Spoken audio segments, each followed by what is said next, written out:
ሰላም እንደምን አላችሁ? ወንድማችሁ ሀናኤል ነኝ። ይህ ደግሞ ቃሉ ፕሮጀክት ነው። ዛሬ በጣም በአጭሩ እንዴት የእግዚአብሔርን ቃል እናጥና የሚለውን ጥያቄ ለመመለስ እንሞክራለን። አብራችሁኝ ቆዩ።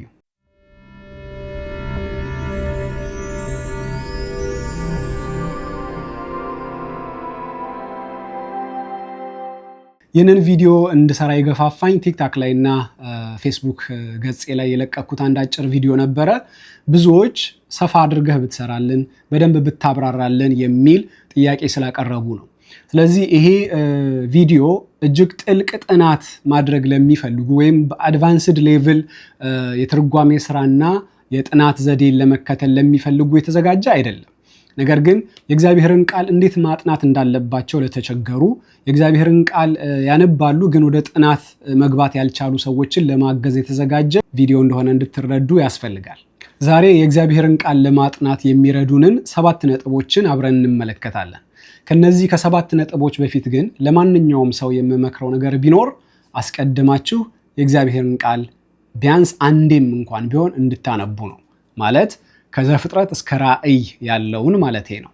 ሙሉውን አንድ ጊዜ ማንበብ እጅግ ጠቃሚ ስለሆነ ቀጥታ ዝም ብሎ ወደሆነ ክፍል ጥናት ከመግባት በፊት ሙሉ የእግዚአብሔርን ቃል አንብቦ መጨረስን አበረታታለሁ።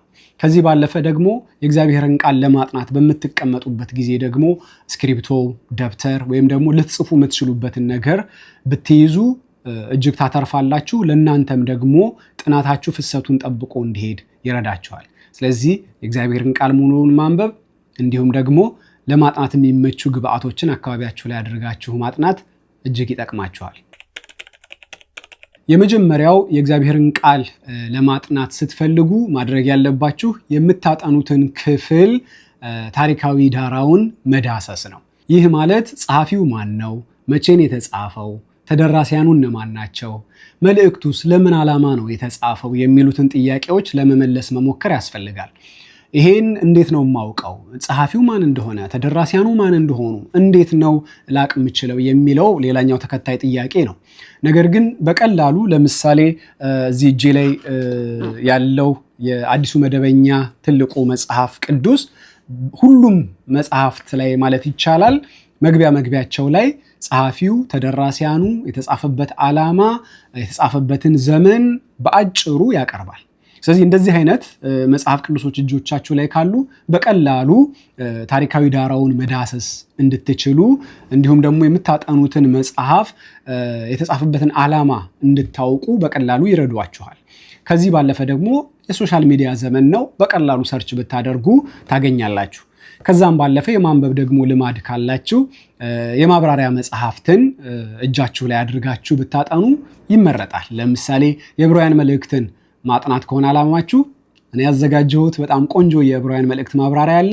የሱን መግቢያውን ብቻ ብታነቡ የመጽሐፉን ታሪካዊ ዳራ በተወሰነ መልኩ ግንዛቤ ይሰጣችኋል ማለት ነው። ስለዚህ መጽሐፍ ቅዱስን ወደ ማጥናት ስትገቡ የምታጠኑትን መጽሐፍ ታሪካዊ ዳራ ማወቅ እጅግ ጠቃሚ ነው። ሁለተኛው ደረጃ ደግሞ ለማጥናት የፈለጋችሁትን ክፍል መወሰን ነው። እኔ ይህንን አጥብቦ ማጥናት እለዋለሁ። ምን ማለት ነው? ለምሳሌ ዛሬ እስቲ አብረን አንድ ክፍል በምሳሌ መንገድ እንውሰድ። የማቴዎስ ወንጌልን ነው ማጥናት የፈለግነው እንበል። ነገር ግን የማቴዎስ ወንጌል ብዙ ነው፣ 28 ምዕራፎች ነው ያሉት። ስለዚህ በአንዴ 28 ምዕራፎች አይጠናም። በጣም ብዙ ነው፣ ረዥም ጊዜ ይወስዳል ጥናት ውስጥ ከገባን። ማንበብ በተወሰኑ ጊዜያቶች በሳምንታት ወይም ደግሞ እንደየአቅማችሁ በወርም በቀናትም ውስጥ አንብባችሁ ልትጨርሱ ትችላላችሁ። ጥናት ግን ማንበብ አይደለም፣ ትንሽ ጊዜ የሚፈልግ ነገር ስለሆነ 28 ምዕራፍ አናጠናም። አይደለም 28 ምዕራፍ፣ አንድ ምዕራፍ ራሱ ማጥናት ቀላል አይደለም። ስለዚህ ምን ማድረግ ያስፈልገናል? በደንብ በተቻለን አቅም ስፔሲፊክ ሆነን ወደ ሆነ ውስን ነጥብ መጥተን በተቻለን አቅም አንድ ሐሳብ ላይ ወይ አንድ አንቀጽ ላይ ወይ ደግሞ አንድ ቁጥር ላይ ተወስነን ብናጠና የተሻለ ነው። ስለዚህ የምናጠናውን ክፍል መወሰን ወይም ደግሞ አጥብበን ደግሞ ማጥናት እጅግ ጠቃሚ ነገር ነው። ለምሳሌ ምዕራፍ 16ን እንውሰድ። የማቴዎስ ወንጌል ምዕራፍ 16 ብዙ ሐሳቦችን ያነሳል። ከነዛ ሐሳቦች ውስጥ ግን ለምሳሌ ቁጥር 18ን እንውሰድ። ቁጥር 18 እንደዚህ ይላል፣ አንተ ጴጥሮስ ነህ፣ በዚህ አለት ላይ ቤተክርስቲያኔን እሰራለሁ የገሃነም ደጆችም አያሸንፏትም ይላል። አዲሱ መደበኛን ትርጉም ነው ያነበብኩት። ነገር ግን ይሄ ሐሳብ ከቁጥር 19ም የሚቀጥል ከላይም ደግሞ ከቁጥር 17 ተያይዞ የመጣ ሐሳብ አለ። ስለዚህ ክፍሉን በደንብ ልብ ብላችሁ ምዕራፉን ከማንበብ መጀመር ይኖርባችኋል። ስለዚህ ስታዩት ቁጥር 13 ላይ ጀምሮ ቁጥር 20 ላይ የሚያልቅ ሐሳብ ነው ያለው። እንደ አዲሱ መደበኛ ትርጉም ደግሞ አይነት መጽሐፍ ቅዱስ የምታነቡ ከሆነ ራሱ ርዕስ ሰጥቶት ጴጥሮስ ስለ ኢየሱስ ማንነት መናገሩ ብሎ ይጀምርና ቁጥር 20 ላይ ይሄን ሐሳብ ይዘጋውና ሌላ ርዕስ ሰጥቶ ነው ቁጥር 21 የሚጀምረው። ስለዚህ ከልሎልናል ማለት ነው። የተቀጠረ የተከለለ የተወሰነ ክፍል አለን። ይህንን የተወሰነ ክፍል ይዘን እዚህ ክፍል ውስጥ እየተሽከረከርን ነው የምናጠናው። ከዚህ ክፍል ደግሞ ቁጥር 18ን ብቻ ማጥናትም ይቻላል። ስለዚህ ምንም እንኳን የተቀጠረ ሐሳብ ቢሆንም ከዚህ ከተቀጠረው ሐሳብ ደግሞ ቁጥር 18 ላይ ብቻ ትኩረት አድርገን ጥናት ማድረግ እንችላለን ማለት ነው። ሶስተኛው ደረጃ ደግሞ የወሰነውን ክፍል ደጋግመን ማንበብ ይኖርብናል። በተለይ ከማቴዎስ ወንጌሉ አንጻር ከወሰድነው ከቁጥር 13 እስከ 20 ድረስ ያለውን ቢያንስ 3 ጊዜ ልናነበው ይገባል። ስለዚህ 3 ጊዜ እንድታነቡት አስፈላጊ ነው። የመጀመሪያ ጊዜ ስታነቡ እንደ ተቀባይ መልእክት እንደተላከለትና መጀመሪያ ጓጉቶ መልእክቱን እንደሚሰማ ሰው እንደ አድማጭ ሆናችሁ እንድታነቡት ይመከራል። ሁለተኛ ጊዜ ደግሞ ስታነቡ ጥያቄዎች ይዛችሁ ልክ መቼቱን ለምሳሌ መቼ፣ የት፣ ማን፣ እንዴት፣ ምን የሚሉትን ጥያቄዎች ይዛችሁ እንድታነቡ ያስፈልጋል። እነዚህን ጥያቄዎች ስትጠይቁ ታዲያ ስክሪፕቶና ደብተራችሁን ማገናኘት ያስፈልጋል፣ ማለት እየመዘገባችሁ ማለፍ ማለት ነው። ሶስተኛ ጊዜ ስታነቡ ደግሞ ግር ያላችሁ ነገር፣ ትርጉሙ ከበድ ያላችሁ ቃል ወይም ሐረግ ወይም ሐሳብ ካለ ያንን እየመዘገባችሁ ደብተራችሁ ላይ ይሄ ቃል ምን ማለት ነው? ለምሳሌ እስቲ ስናነብ ይሄንን ነገር ልብ ልትሉ ትችላላችሁ። አንተ ጴጥሮስ ነህ፣ በዚህ አለት ላይ ቤተክርስቲያኔን እሰራለሁ። በዚህ አለት ላይ የትኛው አለት አይደል? በዚህ አለት ላይ ሊሆን ይችላል፣ በዚህ አለት ላይ ሊሆን ይችላል አይደል? ምክንያቱም መልእክቱ እንዲህ ለምሳሌ ኢየሱስ ነው እየተናገረ ያለው። ስለዚህ በዚህ አለት ላይ እያለ ካለ ጴጥሮስ ላይ ሊሆን ይችላል። በዚህ አለት ላይ እያለ ከሆነ ደግሞ ራሱ ሊሆን ይችላል የጠቆመው። ስለዚህ ስለ የትኛው ነው እያወራ ያለው? ቤተክርስቲያኔን ይላል። ኤክሌሲያ የሚለውን ቃል የተጠቀመው ለመጀመሪያ ጊዜ ነው። እዚህ እንግዲህ በአዲስ ኪዳን ኦርደራችን መሰረት ሲቀመጥ ምን ማለት ነው? ይሄ ቤተክርስቲያን የሚለው ቃል ምን ማለት ነው? የገሃነም ደጆች አይቋቋማትም ይላል። የገሃነም ደጅ ምን ማለት ነው? በደንብ የዚህን ትርጓሜ መረዳት በነገራችሁ ላይ ስለምን እያወራ እንዳለ እንድናውቅ ያግዘናል። ፈርዘር ደግሞ ከሄዳችሁ አውዱን እያጠናችሁ ስትሄዱ ደግሞ የመንግስት ሰማያት መክፈቻዎች ሰጥቻለሁ ይለዋል። ምን ማለት ነው የመንግስት ሰማያት መክፈቻዎች? እነዚህን ሐሳቦች ትመዘግባላችሁ ማለት ነው። ሶስተኛ ንባባችሁ ላይ ጥያቄ ሆናችሁ ከበድ ያለ ቃል ከበድ ያለ ሐረግ ካለ እሱን እየመዘገባችሁ በኋላ ላይ ለምትመልሱት ምላሽ ጥያቄ ፈጥራችሁ ታልፋላችሁ ማለት ነው። ከነዚህ ከሶስቱ ንባቦች ባለፈ ደግሞ ሌሎች ትርጉሞችን ማመሳከር ያስፈልጋል። አሁን እኔ አዲሱ መደበኛ ትርጉምን ነው ያነበብኩት። የ54ቱ እንዴት ነው የተረጎመው? ወይም የ1954 ትርጉም የሚባለውን ማለት ነው እንዴት ነው የተረጎመው? ሌላ ደግሞ ሕያው ቃል፣ ቀላል አማርኛ የሚሉ ካገኛችሁ እነሱ እንዴት ነው የተረጎሙት የሚለውን ማመሳከር እጅግ አስፈላጊ ነው። እሱም ብቻ አይደለም። የእንግሊዘኛ ቋንቋ ክህሎት ደግሞ ካላችሁ የእንግሊዘኛ ትርጉሞችን ደግሞ ብታዩ ለምሳሌ KJV፣ NKJV፣ NIV፣ ESV፣ NASB የተለያዩ ቨርዥኖችን ክሮስ ቼክ ብታደርጉ በጣም ይጠቅማችኋል። ወይም ደግሞ ልዩነቶቹን ለማግኘት ጥያቄ የሚፈጥሩ ሐሳቦችን ለማግኘት ይረዳችኋል። እንደውም እስከ 7 ትርጓሜዎች ድረስ ብታዩ ይመከራል ይባላል። ለዚህ የሚረዳችሁን አንድ ዌብሳይት እኔ ልጠቁማችሁ። ማለት እነዚህን ትርጓሜዎች ሁሉ ከየት አገኛለሁ ልትሉ ትችላላችሁ። አንድ ዌብሳይት ላሳያችሁ። እዚህ ስክሪኑ ላይ እንደምታዩት ጉግላችሁ ላይ ግቡና thebible.org ብላችሁ ሰርች አድርጉ። thebible.org ብላችሁ ሰርች ስታደርጉ የሆነ 4 ማዕዘን ከስሩ ቀይ ነገር ያለ 9 4 ማዕዘኖች ነጠብጣብ የሚመስሉ ያለበት ይመጣላችኋል። መጀመሪያ ላይ እሱኛውን ተጫኑት። እሱኛውን ስትጫኑት በሳጥን በሰንጠረዥ በሚመስል መልኩ የመጽሐፍ ቅዱስ ትርጓሜዎችን በእንግሊዘኛ ነው ሁሉንም የሚያመጣላችሁ። ምናልባት በቀኝ ኮርነር በኩል በግሪክ ሊያስቀምጥ ይችላል፣ የኔ እንደዛ ስለሆነ ማለት ነው። ይሄንን ሲያደርግ በቃ አሁን እዚህ ጋር እንደምታዩት NIV ESV NASB እያለ አስቀምጧል የኔ ላይ እናንተ ላይ የተለያየ ሊሆን ይችላል ግን ቀስት አለች አይታችሁ እንደሆነ ከእያንዳንዱ ከNIV ESV ከሚለው ስር ማለት ነው እሱ ምንድነው የሚያሳየው እሱን ነክታችሁ እናንተ የፈለጋችሁትን መምረጥ ትችላላችሁ ለምሳሌ ቋንቋውን ላንጉዌጁን እዚህ ጋር ገብታችሁ ያስመርጣችኋል አማርኛ ማድረግ ትችላላችሁ አማርኛው አዲሱ መደበኛ ትርጉም ነው ስለዚህ የመጀመሪያውን እኔ ለምሳሌ አማርኛን ያደረኩት ከዛ በኋላ ESV ከዛ NASB ከዛ NIV እያላችሁ እስከ 7 ድረስ ምርጫ አለ በዚህ ሳጥን ነገር ግን 8ኛም ማድረግ ትችላላችሁ የግሪኩንም ደግሞ ሄዳችሁ መቀየር ትችላላችሁ ብሉይ ኪዳን ከሆነ ደግሞ የዕብራይስጥም ደግሞ አለላችሁ ስለዚህ ይሄ በጣም የሚረዳችሁ ዌብሳይት ነው በአንዴ ሁሉንም ትርጉሞች ለማየት የሚመችና በቀላሉ እዛዚህ ሳታገላብጡ ብዙ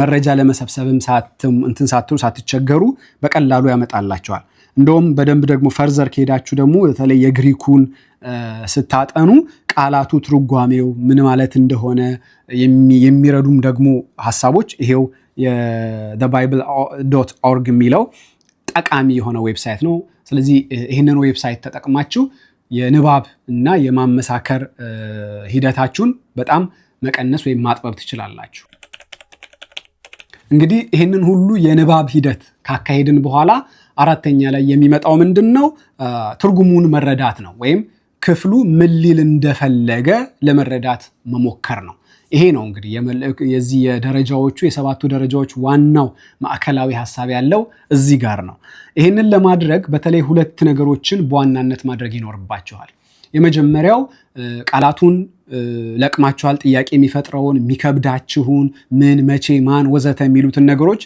ሶስተኛው ደረጃ ላይ ለይታችሁ አውጣታችሁ ጽፋችኋል አሁን እነሱን ፍለጋ የነሱን ትርጉም ፍለጋ ነው አራተኛው ደረጃ ስለዚህ አራተኛው ደረጃ ላይ መዝገበ ቃላት ያስፈልጋችኋል አራተኛው ደረጃ ላይ በተቻለ መጠን ስልካችሁ ላይ የመፈለጊያው ቦታ አለ ስልካችሁ ላይ ስላችሁ የስልካችሁ መጽሐፍ ቅዱስ ላይ ወይም ደግሞ የላፕቶፕ መጽሐፍ ቅዱሳችሁ ላይ ሰርች ማድረጊያ ባር አለ አይደል መፈለጊያ እነሱን መጠቀም እጅግ ጠቃሚ ነው አራተኛው ደረጃ ላይ ምንድነው የምታረጉት ቃሉ ለምሳሌ አለት ይላል አለት ሚላል እዚህ ቁጥር 18 ላይ አለት ምን ተብሎ ሊተረጎም ይችላል አለት ሁሉ ድንጋይ ነው ወይም አለት ሁሉ የሚያወራው ስለ አንድ ሐሳብ ነው ወይስ አለት የጥንካሬ መገለጫ ነው መጽሐፍ ቅዱሳችንስ ላይ አለት ተብሎ የተጠራ ሰው አለ ወይ አዲስ ኪዳን ውስጥ አለት ሲል ስለማን ነው በብዛት እያወራ ያለው እነዚህ ነገሮች እንድታጠኑ የሚረዷችሁን የመጽሐፍ ቅዱስ መዝገበ ቃላት መጠቀም ይኖርባችኋል ቴሌግራም የምትጠቀሙ ሰዎች አትቃሉ ፕሮጀክት ላይ ወደ ላይ ወጣችሁ ብትፈልጉ መዝገበ ቃላት አስቀምጬላችኋለሁ እዛ ላይ ገብታችሁ መዝገበ ቃላትን ማግኘት ትችላላችሁ ስለዚህ የምትፈልጓቸውን ቤተክርስቲያን የሚለውን ራሱ መዝገበ ቃላት ላይ ትርጉሙ ምንድነው ከየተጠቀሰባቸው ክፍሎች አንፃርም ለመረዳት በሚያግዝ መልኩ ያስቀምጣል ስለዚህ መዝገበ ቃላትን መጠቀም በጣም ወሳኝ ነው እዚህ አራተኛው ነጥብ ላይ መዝገበ ቃላትን መጠቀም ብቻ ሳይሆን ግን እንዴት ሌሎች የመጽሐፍ ቅዱስ ክፍሎች እነዚህን ቃላት በጥቅም ላይ አዋሏቸው የሚለውን መፈተሽ ያስፈልጋል ለምሳሌ እንደጠቀስኩላችሁ አለት ሚለው አለ የገሃነም ደጆች ሚለው አለ እንዴት ነው አዲስ ኪዳን ላይ የገሃነም ደጆች የሚለው በጥቅም ላይ አዋለው አለት የሚለው እንዴት ነው አንደኛ ቆሮንቶስ ውስጥ ጴጥሮስ ውስጥ ሊሆን ይችላል የተለያየ ክፍል ውስጥ እየሄዳችሁ እንዴት ነው በጥቅም ላይ የዋለው የሚለውን ስትፈትሹ ከአውዱ የምታገኙት ነገር አለ ስለዚህ እንዴት ነው አዲስ ኪዳን የተጠቀመበት ቃሉን የሚለውን ስትረዱ እዚህ ክፍል ላይ እናንተም ተጨማሪ ግብአት ታገኛላችሁ ለትርጉማችሁ ማለት ነው ስለዚህ የቃላችሁን ትርጉም ካገኛችሁ የሐረጋትን ትርጉም ካገኛችሁ በየአውዱ እንዴት ቃላቱ በጥቅም ላይ እንደሚውሉ ከተረዳችሁ የቃሉን ትርጓሜ ከመዝገበ ቃላት አንፃር ካገኛችሁ ከዛ በኋላ እዚህ ሐሳብ ውስጥ ወይም ደግሞ እናንተ ያጠናችሁት ያለው ክፍል ውስጥ ያንን ትርጉሞች ይዛችሁ መጣችሁ ከክፍሉ ጋር ከአውዱ ጋር ሊሄድ የሚችለውን ተስማሚ የሆነውን መርጣችሁ ወደ ጥናታችሁ ትርጓሜ መስጠት ትገባላችሁ አራተኛው ደረጃ ቀላል አይደለም ግን በጣም ወሳኝ ነጥብ ነው ሶስተኛ ደረጃ ላይ የጠየቃችኋቸውን ጥያቄዎች የምትመልሱበት ቦታ ነው እንግዲህ አራተኛው ላይ ትርጉሙን ለመረዳት ሞክራችኋል ያ ማለት ግን ትርጉሙን ሙሉ ለሙሉ አግኝታችሁታል ማለት አይደለም ሌላ ደግሞ ትርጉሙን ልናገኝ ወይም ደግሞ የሆነ የገባን የተረዳነው ሐሳብ እንኳን ካለ ከሱ ጋር ደግሞ የበለጠ ሊያጠናክርልን ወይም ደግሞ የተሻለ ትርጉም ውስጥ ሊከተን የሚችል ሌላ ደረጃ አለ። እሱም አምስተኛው ደረጃ ነው። ይህም አያይዞ መተርጎም ይባላል። አያይዞ መተርጎም ማለት ለምሳሌ ቁጥር 18ን ነው እኛ እያጠናን ያለነው። ቁጥር 18ን እንድንረዳ ግን ይህ ሐሳብ የሚጀምረው ከቁጥር 13 ነው። ስለዚህ ከቁጥር 13 ጀምሮ ያለውን ሐሳብ በደንብ እያነበብን አያይዘን መተርጎም ያስፈልጋል። ከተቻለ ደግሞ ምዕራፍ 16 ስለምንድን ነው የሚያወራው? ከላይ እያወራ ያለው ነገር አለ። ከፈሪሳውያንና ከሰዱቃውያን እርሾ ተጠበቁ ካላቸው በኋላ ስላልገባቸው ስለ እንጀራ የሚያወራቸው መስሏቸው ነበረ። ኢየሱስ ገስጿቸው አስተካክሏቸዋል። ከዛ በኋላ ደግሞ ከቁጥር 21 ጀምሮ ደግሞ ስትሄዱ ስለ መከራው ስለ ሞቱ ሲያወራቸው ታያላችሁ። በዚህ መካከል ለምንድን ነው ይሄ ሐሳብ የመጣው? ለምንድን ነው ኢየሱስ ክርስቶስ ይሄንን ሐሳብ በዚህ በሁለቱ ውጥረቶች መካከል ያስገባው የሚለውን መረዳት ይጠይቃል። ስለዚህ ወደ ታችም ወደ ላይም ወጥታችሁ መሃል ላይ እንደ ሳንዱች እያጠናችሁ ያላችሁትን ክፍል ለመረዳት ከላይና ከታች ምንድን ነው ያለው የሚለውን መረዳት እጅግ አስፈላጊ ነው። ስለዚህ በተቻላችሁ መጠን አያይዛችሁ መተርጎም ያስፈልጋችኋል። አያይዛችሁ ስትተረጉሙ ምዕራፉ ላይ ካለው ሐሳብ ጋር ብቻ ሳይሆን ደግሞ ከመጽሐፉ ዓላማ ጋር ከማቴዎስ ወንጌል ዓላማ ጋር ማያያዝ ይኖርባቸዋል። የማቴዎስ ወንጌል ዓላማው ምንድን ነው? ለተደራሲያኑ ምን መልእክት ማስተላለፍ ነው የፈለገው የሚለውን ዋናውን ሐሳብ ከያዛችሁ ይሄን ክፍል ከዛ ዓላማ ውጪ እንዲውል አታደርጉትም ማለት ነው። ስለዚህ ከዓላማው አንጻር እንድትተረጉሙት ይረዳቸዋል። ስለዚህ በተቻለ መጠን ስትተረጉሙ ከምዕራፉ አንጻር ከመልእክቱ አንጻር አያይዛችሁ ከመጽሐፉ ዓላማ አንጻር አያይዛችሁ ጥናታችሁን ማድረግ ይኖርባቸዋል። ስድስተኛው ደግሞ አስፍቶ ማዛመድ ነው። አስፍቶ ማዛመድ ማለት ከሌሎች የቅዱሳት መጽሐፍት ጋር ማስተያየት ማለት ነው። እያጠናችሁ ያላችሁት ማቴዎስ ምዕራፍ 16 ነው። ነገር ግን የማቴዎስ 16 ብቻ አይደለም መጽሐፍ ቅዱስ አይደል? ሌሎች ቅዱሳት መጽሐፍት አሉ። የአዲስ ኪዳንም የብሉይ ኪዳንም መጽሐፍት አሉ። ከነዛ መጽሐፍት አንጻር እንዴት ነው አለት ከአዲስ ኪዳን አንጻር፣ ቤተክርስቲያን ከአዲስ ኪዳን አንጻር፣ የገሃነም ደጆች ከብሉይ ኪዳንና ከአዲስ ኪዳን አንጻር ምን ማለት ነው የሚለውን ከሙሉ ሐሳቡ ከሙሉ አውዱ አንጻር ሌሎች ቅዱሳት መጽሐፍትን አብራችሁ አስፍታችሁ ማዛመድ ይኖርባቸዋል። ይሄም ብቻ አይደለም። እነዚህ እንግዲህ የመጀመሪያ ምንጮች ናቸው። ከመጀመሪያ ምንጮች ወጥታችሁ ደግሞ ሁለተኛ ምንጮች ለምሳሌ የማብራሪያ መጽሐፍት የማቴዎስ ወንጌል ላይ የተጻፉ የማብራሪያ መጽሐፍት አሉ። ስለዚህ ኮሜንታሪስ ማለት ነው። እነሱን ሄዳችሁ ደግሞ እንዴት ነው ሌሎች በክፍሉ ላይ ጥናት ያደረጉ ሰዎች ይህንን ክፍል የተረጎሙት፣ እንዴት ነው እነሱስ ጥናታቸውን ያቀረቡት የሚለውን ማዛመድ ከሌሎች ስራዎች ጋር ከሌሎች የትርጉም ስራዎች ጋር ወይም ማብራሪያዎች ጋር ማዛመድ ያስፈልጋል። ለምሳሌ ይህንን ክፍል ብናየው ስለ ጴጥሮስ ነው የሚያወራው። የገሃነም ደጆች አያሸንፏትም ስለተባለችው ቤተክርስቲያን ነው የሚያወራው። በዋናነት ይህን ታሪክ ደግሞ መሬት ላይ ተተግብሮ የምታገኙት ሐዋርያት ስራ ላይ ነው። ስለዚህ ከሐዋርያት ስራ ጋር ብታዛምዱት በጣም ያግዛችኋል፣ ወይም ደግሞ ትርጓሜያችሁ ቀላል፣ ጥናታችሁ ቀላል ይሆናል። ከዛ ደግሞ ሌሎች ደግሞ የእንግሊዘኛም ይሁን የአማርኛ የትርጉም ስራዎች ወይም ደግሞ የማብራሪያ ስራዎችን ሄዳችሁ ብታጣቅሱ ደግሞ አሁንም ጥናታችሁ ቀላል ይሆንላቸዋል። ከተቻለ ደግሞ የቤተክርስቲያን አባቶች የሰሯቸው የትርጉም ስራዎችን ማግኘት የምትችሉ ከሆነ የእነሱንም ማብራሪያዎች ብትመለከቱ የእናንተን ጥናት ቀላል ያደርግላችኋል ማለት ነው። ስለዚህ በስድስተኛ ደረጃ እዛው ክፍል ላይ አጥብባችሁ ያጠናችሁ ቢሆንም ስታዛምዱ ግን እንደ መጽሐፍ ቅዱስ አስፍታችሁ ማዛመድ ይኖርባችኋል። እነዚህን ሁሉ ካደረጋችሁ በኋላ የሆነ ሐሳባችሁን ሰብስባችሁ አዛምዳችሁ ሌሎች እንዴት ነው ይህንን ክፍል የተረጎሙት በሚለው ሂደት ውስጥ አንድ የሆነ ፍሰቱን የጠበቀ መረዳት ውስጥ ትገባላችሁ። በዚህ ጥናት ሂደት ውስጥ ይህን ካደረጋችሁ በኋላ መጨረሻ ላይ መጠየቅ ያለባችሁ ጥያቄ ምንድን ነው? ይሄ ክፍል ለእኔ ያለው ፋይዳ ምንድን ነው?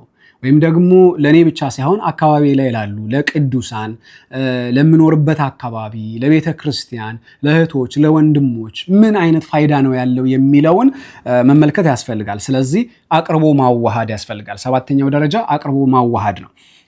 አቅርቦ ማዋሃድ ያው ሞር ኦፍ አፕሊኬሽን ላይ ትኩረት ያደረገ ነው። ስለዚህ ለእናንተ ህይወት ያለውን ፋይዳ ወደ መረዳት ማምጣት ያስፈልጋል። አየር ላይ የሆነ ዕውቀት ብቻ እንዳይሆን ወይም ደግሞ አእምሯችሁን ብቻ ለማወፈር እንዳታውሉት መሬት ላይ ወርዶ ደግሞ ለህይወታችሁ በሚጠቅም መንገድ መቅረብ አለበት። ስለዚህ ለእኔ ህይወት ምንድን ነው ያለው ጥቅም፣ በእኔ ህይወት ውስጥ ምን አይነት ፋይዳ ነው ያለው ይሄ መልእክት የሚለውን መረዳት ወይም ደግሞ እሱን ውሳኔ ወደ መወሰን መሄድ ያስፈልጋል። ስለዚህ ስትጽፉ መጨረሻ ላይ እንደዚህ የሚል ጥናት ላይ ደርሳችኋል፣ አንብባችኋል፣ አጥንታችኋል። ይህንን በማድረግ ሂደት ውስጥ መንፈስ ቅዱስ በጣም ትልቅ ድርሻ አለው። ምንም እናንተ እንኳን ለማጥናት እየሞከራችሁ ቢሆንም መንፈስ ቅዱስ ቃሉን ደግሞ ያበራል። በዚህ ሂደት ውስጥ ተማምነን ወደ ማጥናት ራሱ የምንመጣው መንፈስ ቅዱስ ስለሚያግዘን ነው እንጂ እኛ ማን ሆነን ነው የእግዚአብሔርን ቃል በድፍረት እናጥና ብለን የምንነሳው? ግን መንፈስ ቅዱስ ስለ ኢየሱስ ሊያስረዳን ከእኛ ጋር አለ፣ በእኛ ውስጥ የሚኖርም ስለሆነ እሱ ወደ እውነት ሁሉ ይመራናል። ስለዚህ በምናጠናበት ጊዜ መንፈስ ቅዱስ እንዲያስረዳን መጋበዝ፣ ለሱም ደግሞ በሩን ክፍት ማድረግ፣ ስንመጣ የሆነ ሳጥን ሰርተን እንዳንመጣ ያስፈልጋል። ስለዚህ መንፈስ ቅዱስ እጅግ ያግዘናል፣ ይረዳናል። ነገር ግን ይህንን ሂደት ተከትለን መንፈስ ቅዱስ አግዞን አእምሯችንን ብቻ ወፍረን አይደለም መሄድ ያለብን። መሬት ላይ አውርደ ነው ለእኛ ያለውን ፋይዳ ለሌሎችም ደግሞ ያለውን ፋይዳ መያዝ፣ መጻፍ፣ እዛ ደብተራችን ላይ ለእኔ ይሄን ነገር አስተምሮኛል፣ የእግዚአብሔር ቃል ገስጾኛል፣ መክሮኛል፣ እንዲህ ማድረግ አለብኝ፣ ካሁን በኋላ ይህንን ውሳኔ መወሰን አለብኝ፣ በዚህ ረገድ እንዲህ አይነት ነገር ደግሞ ማድረግ አለብኝ የሚለውን መቅሰም መውሰድ አለብን። ለሌሎችም ደግሞ ከኛ ተርፈን ደግሞ ለሌሎችም ይህንን ቃል እንዴት ልናካፍል እንደምንችል ወይም በሌሎች ሰዎች ህይወትም ላይ ምን አይነት ተጽዕኖ ሊያመጣ እንደሚችል ማሰብና እርምጃም መውሰድም ያስፈልጋል ማለት ነው። እንግዲህ የእግዚአብሔርን ቃል ለማጥናት ለሚጀምሩ ወይም ደግሞ ለመጀመሪያ ጊዜ የእግዚአብሔርን ቃል ማጥናት ለሚፈልጉ ወይም ደግሞ የእግዚአብሔርን ቃል በማጥናት ሂደት ውስጥ እየተቸገሩ ላሉ ሰዎች በሚረዳ ቀለል ባለ መንገድ ለጀማሪ ይሄ ለቢጊነርስ እንደሚባለው አይነት ማለት ነው ቀለል አድርጌ ለማቅረብ ሞክሬያለሁ። ወደፊት እግዚአብሔር ቢፈቅድና ብንኖር ደግሞ አድቫንስድ የሆነ ሞር ኦፍ ከሄርሜኔቲክስ ጋር የተያዘ ወይም ደግሞ ከስነ አፈታት ጋር የተያዙ ሀሳቦችን ይዤ እመጣለሁ። ይህ ግን መጽሐፍ ቅዱስን እንዲያጠኑ ለምታበረታቷቸው ሰዎች ወይም ደግሞ የእግዚአብሔርን ቃል ማጥናት መጀመር የሚፈልግ ሰው በተለይ ሊረዳው ሊያግዘው የሚችል ቀላል በሆነ መንገድ የተዘጋጀ መልእክት ነው። አይ ሆፕ ሁላችሁም ከዚህ ተጠቅማችኋል ብዬ አስባለሁ። በሌላ ቪዲዮ እስከምንገናኝ ድረስ ይህንን ቪዲዮ ላይክ ማድረግ፣ ለሌላ ሰው ሼር ማድረግ እና ቃሉ ፕሮጀክትን ደግሞ ሰብስክራይብ ማድረግ እንዳትረሱ። እስከዚያው ቸርን ሰንብት። ኑሮልኝ